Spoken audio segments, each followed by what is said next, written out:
Hari ini kita disadarkan pada sebuah peristiwa di mana kita sering buta mata kita, kita sering tuli telinga kita, dan kita sering gagu lidah kita. Ketika anak-anak kita berteriak di jalanan, mengusung sangkur, membawa celurit, saling berkejaran, darah menetes di setiap sudut kota, motor-motor dibakar, orang menjerit penuh rasa ketakutan, kita hanya bisa diam. Ketika di sudut-sudut kota anak-anak kita menenggak ciu, ketika sudut-sudut kota anak-anak kita makan eksimer, ketika di sudut-sudut kota anak-anak kita makan minuman oplosan, mereka jatuh tersungkur, matanya merah penuh dengan rasa emosi, pulang ngamuk ke orang tuanya, kita hanya bisa diam. Ketika anak-anak kita menghabiskan waktu main game online sampai jam 4 pagi, tidak masuk sekolah, di rumah ngamuk, mengancam orang tuanya dengan pisau, menusuk kakeknya dengan sangkur, kita hanya bisa diam. Proses kita hanya dua, pidana dan penjarakan dalam penjara anak. Tetapi kita tidak pernah menyadari bahwa seluruh lorong-lorong kegelisahan mereka, seluruh hiruk-pikuk jalanan tak membuat mereka nyaman. Sudut-sudut rumah menjadi neraka bagi kehidupan mereka.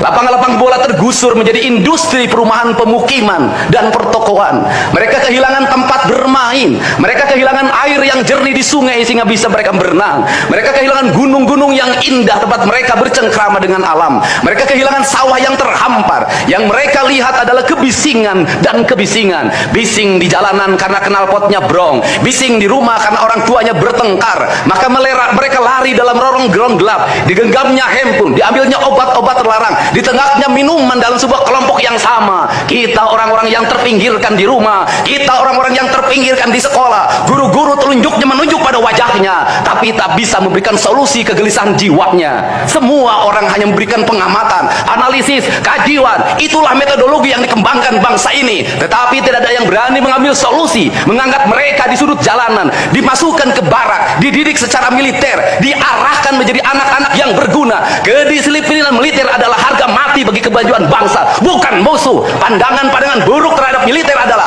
pandangan-pandangan orang yang takut anak-anak Indonesia bangkit, yang takut anak-anak Indonesia mencapai kemajuan. Mereka takut bangsa ini menjadi bangsa kokoh dan tegap. Mereka ingin bangsa Indonesia menjadi bangsa pemabuk yang setiap hari mabuk akan ilmu pengetahuan, yang setiap hari bertengkar di TV, yang setiap hari bertengkar di medsos, sementara hamparan kekayaan alam diambil sama mereka.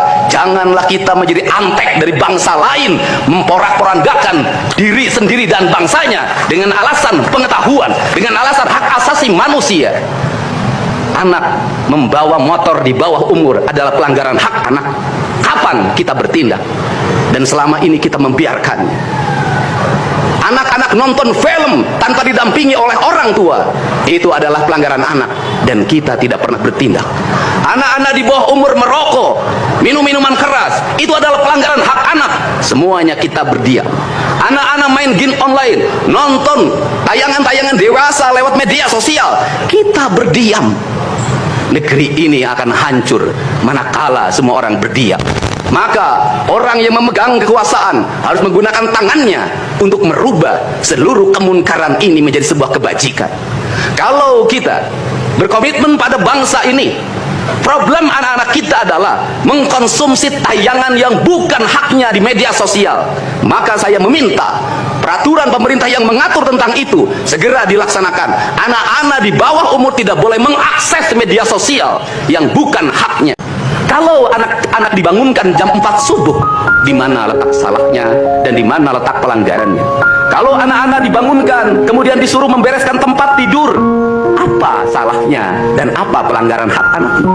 Kalau anak-anak disuruh sholat subuh, apa pelanggaran haknya? Kalau anak-anak mengikuti kuliah subuh, apa pelanggaran anaknya? Kalau anak-anak disuruh ngantri kemudian makan pagi, sarapan pagi dengan telur, dengan nasi, dengan pisang dan minum susu, di mana letak salahnya? Kalau anak-anak kemudian disuruh belajar, dan saat belajar duduknya bersikap, memandang ke arah gurunya, memandang mata gurunya, agar terjadi transformasi energi antara guru dengan muridnya, yang hari ini dihilangkan dengan digitalisasi, menghilangkan ruh spiritual konsepsi pendidikan kita, diganti dengan konsep pendidikan digital yang tidak lagi melahirkan hubungan emosional guru dan murid. Akhirnya murid-murid tidak menghormati guru-gurunya karena guru lupa mengekspresikan nilai-nilai spiritual dalam dirinya pada murid dalam ruangan yang hening, diganti dengan dengan papan belajar digital, di mana letak salahnya? Kalau anak-anak itu diajarkan makan siangnya tertib, berantri, berdoa sebelum makan, di mana letak salahnya? Kalau anak-anaknya sore hari diajarkan bola voli, sepak bola, latihan baris berbaris, di mana letak salahnya? Kalau sore hari anak-anak disuruh masuk ke masjid, mengikuti pengajian, di mana letak salahnya? Kalau setelah itu mereka makan malam, dan makan malam ditandai dengan berdoa, di mana letak salahnya? Kalau mereka jam 9 disuruh masuk barak, disuruh masuk ruang tidur, dan disuruh tidur, di mana letak salahnya? Justru hak-hak anak terdapat di barak pendidikan TNI, dan hak itu tidak mereka dapatkan di rumah-rumah. Di rumah-rumah anak-anak tidak bisa tidur malam. Mereka rata-rata tidurnya jam 4, jam 1 malam, jam 2 malam. Di rumah mereka tidak mendapat makanan yang bergizi karena serba fast food. Di rumah mereka tidak mendapatkan kasih sayang. Di jalanan mereka balapan. Mereka tidak mendapatkan ruang hidup tanpa gadget dalam setiap hari. Saya katakan, justru lingkungan kita hari ini, rumah, halaman rumah, kadang sekolah, kadang jalanan, bukan lagi tempat yang ramah untuk anak-anak Indonesia. Untuk itu apa kebijakan yang harus kita lakukan? Kebijakan yang harus kita lakukan adalah mindset pembangunan dirubah. Ekonomi bukan segalanya. Itu penting. Tetapi ekonomi tidak boleh membunuh ruang-ruang publik di mana orang mendapat ruang bercengkrama. Desain rumah harus dikembalikan pada desain yang membuat jendela, membuat ruang untuk ibu dan bapaknya berkumpul.